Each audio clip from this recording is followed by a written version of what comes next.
Oke, Bismillahirrahmanirrahim. Assalamualaikum warahmatullahi wabarakatuh. Perkenalkan, nama saya Herdi Widirahman, guru pengampu mata pelajaran aplikasi perangkat lunak dan perancangan interior gedung di kelas 11 DPIB SMK Negeri 1 Majalengka.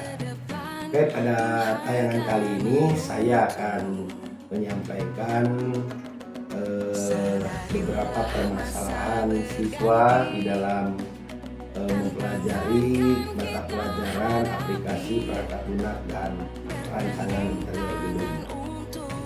Nah, yang pertama yang menjadi akar permasalahannya yaitu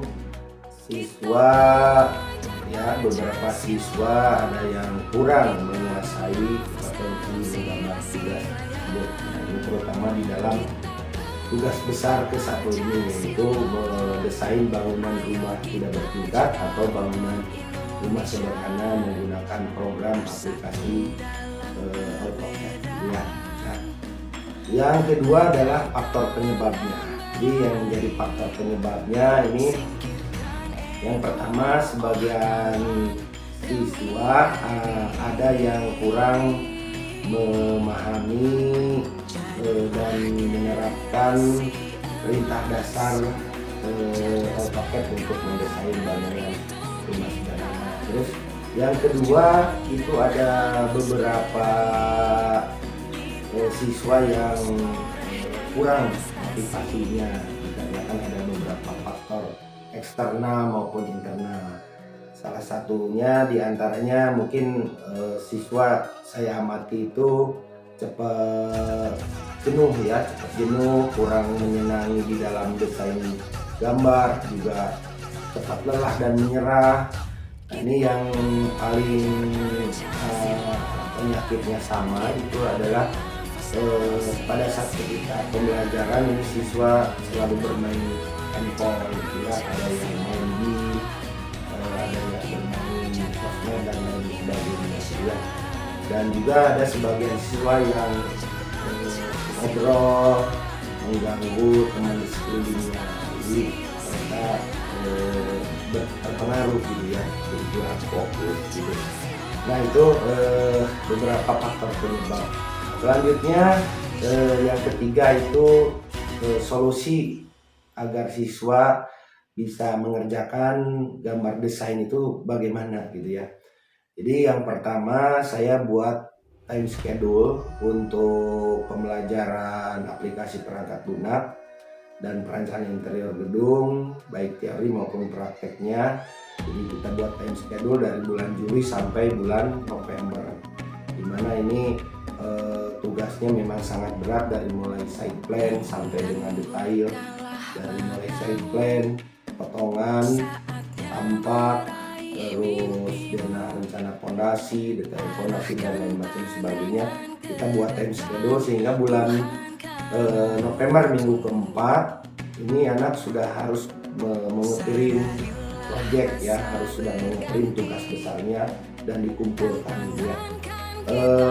Toleransi waktu ketika di minggu keempat di bulan November meleset, saya kasih waktu batas toleransi sekitar bulan Desember masuk di bulan Desember. Nah, yang kedua solusinya saya buatkan video bahan ajarnya atau video tutorialnya. Jadi anak bisa mengerjakan di rumah dengan tutorial dari saya, khusus dari gurunya supaya lebih jos artinya siswa kadang-kadang mau untuk mengikuti arahan gurunya jadi tugasnya itu bisa terselesaikan, progresnya bisa lebih cepat Nah, yang ketiga itu saya buatkan si siswa itu daftar nilai asistensi, jadi supaya terlihat ada nilai aktivitas kelas anak tersebut Jadi setiap pekerjaan mereka asistensi dan setor dari 30 gambar tersebut, dan saya masukkan nilai sebagai skala awal untuk mendapatkan nilai aktivitas kelas. Selebihnya mungkin nanti si produk di print digabung nilainya dengan tiga komponen tersebut saya seperti biasa ada nilai sikap, nilai knowledge, dan nilai skill atau nilai keterampilan ya. Digabung menjadi satu nilai. Nah, yang keempat, solusinya anak saya kasih reward atau hadiah dalam bentuk uang atau dalam bentuk buku yang berkaitan dengan pelajaran saya, supaya mereka ada gairah untuk mengerjakan lebih cepat gitu, sehingga saya bisa menemukan talent-talent baru di kelas 11 dan nanti pas praktek di kelas 12 pada desain aplikasi perangkat lunak dan rancangan film gedung untuk next untuk talent-talent yang barunya. Nah, hasil pemecahan masalah tersebut dengan metode yang saya terapkan, yang pertama itu 80% progres pengerjaan siswa ada kenaikan, itu signifikan, mereka lebih cepat gitu ya dari yang mereka kerjakan. Yang kedua, di samping itu mereka juga belajar strategi ya, belajar mengambil keputusan di dalam proses penggambarannya, dan juga mereka sedikit demi sedikit pemahaman di dalam kaidah konstruksinya semakin terlihat, dan juga nilai dari estetis gambarnya.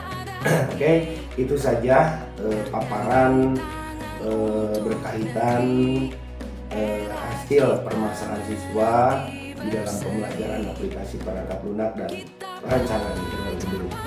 Oke, bahwa SMK bisa, SMK hebat. Selalu fokus, selalu berlatih, dan selalu meningkatkan kompetensi, menjaga dengan merawat kompetensi tersebut supaya kita lebih maksimal di dalam penguasaan di bidang keilmuannya, dan juga kita kedepannya bisa bermanfaat untuk kemaslahatan umat manusia dan juga untuk peradaban manusia. Demikian, billahi taufiq wal hidayah. Wassalamualaikum warahmatullahi wabarakatuh. Baik, mantap.